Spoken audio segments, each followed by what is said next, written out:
মুসল্লিয়ান کرام সামিন আযম প্রিয় হাজিরিন, মহান আল্লাহ রাব্বুল আলামিনের দরবারে অসংখ্য শুকরিয়া যে আল্লাহ তাবারক ওয়া তাআলা আমাদেরকে পবিত্র দিন শুক্রবার তার মসজিদে আসার তৌফিক দান করেছেন।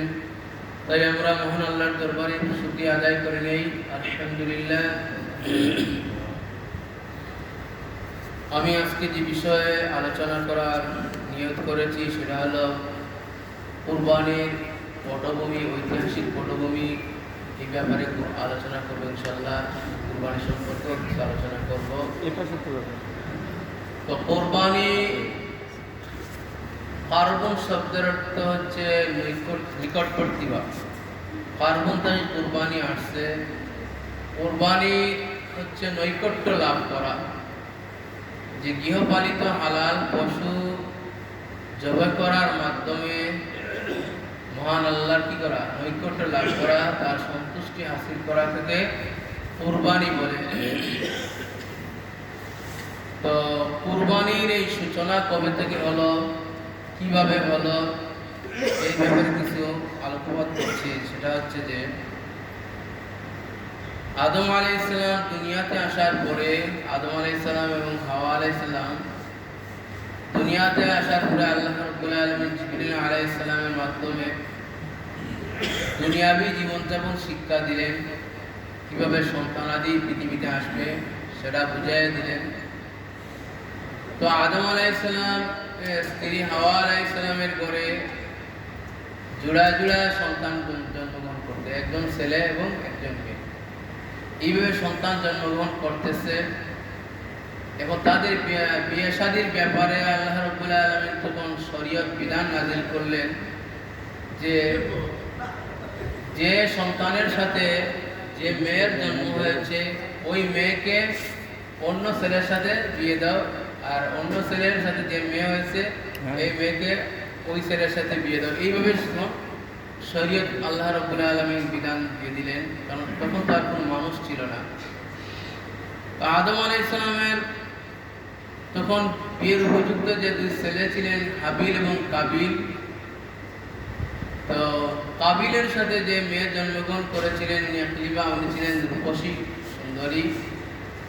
আর হাবিলের সাথে যে মেয়ে জন্মগ্রহণ করেছেন তিনি ছিলেন কালো ছিলেন। এই দুজনের মাঝে অল্টারনেট করার জন্য আল্লাহ নির্দেশ দিলেন, কিন্তু কাবিল তাতে কি হলো না, রাজি হলো না। বলল যে আমার সাথে আমার যে জমজ যে বোন উনি তো সুন্দরী, আমাকে ওনার সাথে বিয়ে দিন। উনি মানতে রাজি হলেন না। তো কাবিল উনি কি করতেন, উনি কৃষি কাজ করতেন, আর হাবিল উনি মেষ দুম্বা উনি পালন করতেন। আল্লাহ রাব্বুল আলামিন নির্দেশ দিলেন যে কি করো, কুরবানি করো। যার কুরবানি আল্লাহর কাছে কবুল হবে উনি ইকরিমাকে বিয়ে করবে। তো কুরবানি সেই সময় কুরবানির বিধান ছিল যে খালি মাঠে রেখে দেওয়া, আকাশ থেকে একটা আগুন এসে এটা জ্বালায় দিয়ে ছাই করে দিবে। যারটা জ্বালায় ছাই করে দিবে সে তার কুরবানি আল্লাহর দরবারে কবুল হয়েছে, বা যারটা উঠাইয়ে নিয়ে নিবে অথবা জ্বালাইয়া নষ্ট করে দিবে তার কুরবানি কবুল হয়েছে। তো কাবিল যেহেতু উনি কৃষিকাজ করেন, উনি ধান গমগুলো রাখছেন মাঠে নিয়ে, আর এক পাশে রাখছেন হাবিল, উনি কি করতেন, মেষ দুম্বা পালন করতেন, উনি একটা দুম্বা নিয়ে রাখছেন। তো দেখা গেল যে হাবিলের টাইপ কি হলো, কবুল হলো। তাই উনি হাবিল কি করবেন, ইকরিমাকে বিয়ে করবেন। কিন্তু তাতেও কাবিল কি হলেন না, কোনোভাবেই মানতে রাজি হলেন না। উনি ওনার ভাইকে বললেন যে হে ভাই, আমি তোমাকে কি করব, আমি এখন তোমাকে হত্যা করবো, আমি তোমাকে হত্যা করব।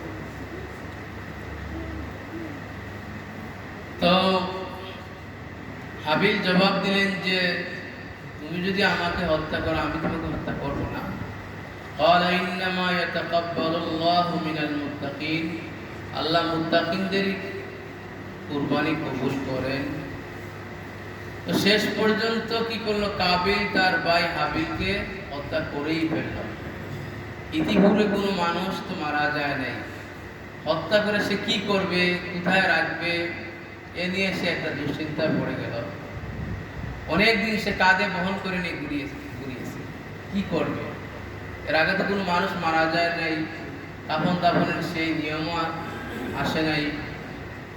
তখন সে দেখলো যে একটা কাক, দুইটা কাক এসে মারামারি করে, বা দুইটা কাক এসে একটা গাছের পাতাকে মুখ দিয়ে মাটি খুঁড়ে রেখে দিল।